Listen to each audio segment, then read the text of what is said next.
Thinking Aloud. Conversations on the leading edge of knowledge and discovery with psychologist Jeffrey Mishlove.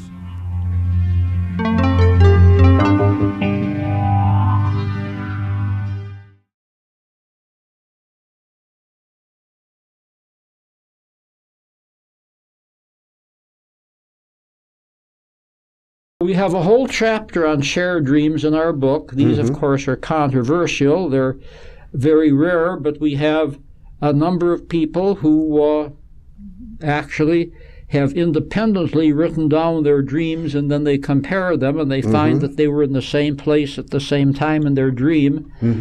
Carlos Castaneda, for all of his controversy, and you have to be a little bit skeptical when you read his books, devoted his book, The Art of Dreaming, to how to develop shared dreams with a partner.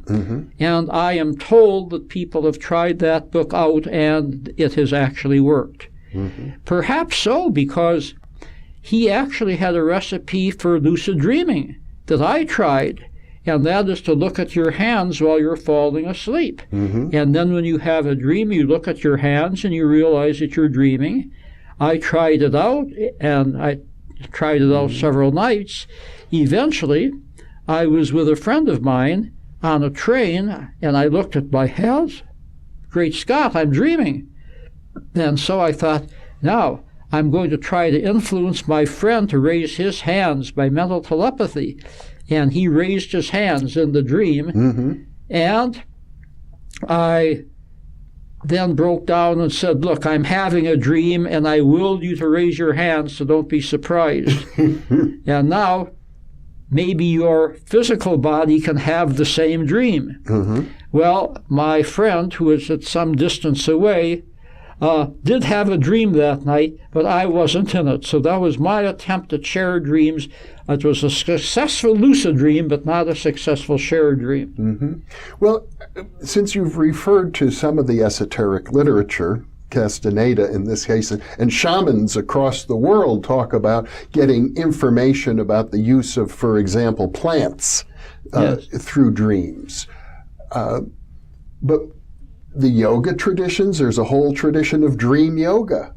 For example, almost every esoteric tradition has some component that involves working with dreams. Oh, yes, yes. And the wonderful thing is that these esoteric traditions can now be scientifically investigated with our modern tools of phenomenological inquiry, neuroscientific inquiry. And the Tibetan dream yoga is actually something that was very similar to the lucid dreams that LeBerge and Hearn developed some decades ago.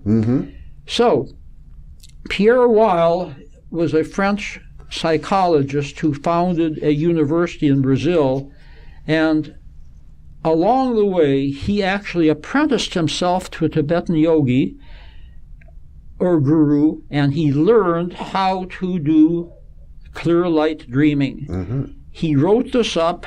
It's a wonderful testimony, and he was able to increase his number of lucid dreams multiple times what would have been expected if they had just occurred randomly. And this, I think, is really probably the first scientific attempt to put the Tibetan dream yoga into practice and record it for a scientific audience.